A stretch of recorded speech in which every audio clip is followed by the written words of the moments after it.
तालुक्यातल्या तमाम मराठवाड्यावांनो एक दिवस जातीसाठी, एक दिवस समाजासाठी, एक दिवस आरक्षणासाठी सर्वांना संधी आहे.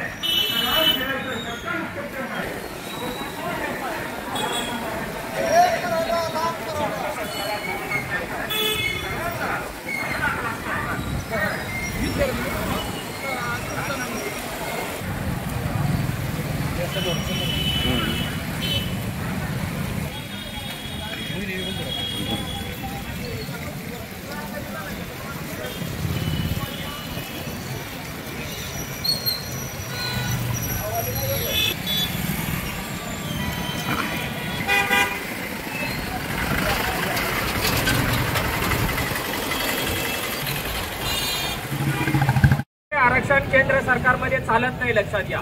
जर ते ओबीसी आणि कुणबीमधून आरक्षण दिलं तरच त्या केंद्रातील योजना असतील, नोकऱ्या असतील, त्याच्यासाठी त्याचा फायदा होतो. आणि त्याचा महाराष्ट्र सरकार जे आरक्षण देते ते फक्त महाराष्ट्र राज्यापुरता उपयोग आहे आणि म्हणून सर्वसामान्य मराठा समाजाला, कुणबी समाजाला त्याचा फायदा होत नाही. मित्रांनो, केंद्रामध्ये जे EWS मधून 10% आरक्षण दिलं, आता लोकसभेमध्ये कायदा केला, आतापर्यंत 50%च्या पुढे आरक्षण देता येत नव्हतं, पण केंद्र सरकारनं कायदा केला आणि 60% आरक्षण केलं.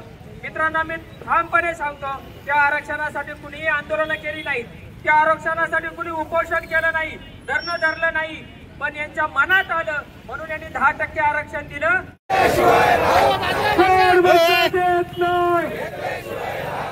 छत्रपती शिवाजी महाराज की एक मराठा, एक मराठा. धन्यवाद. या ठिकाणी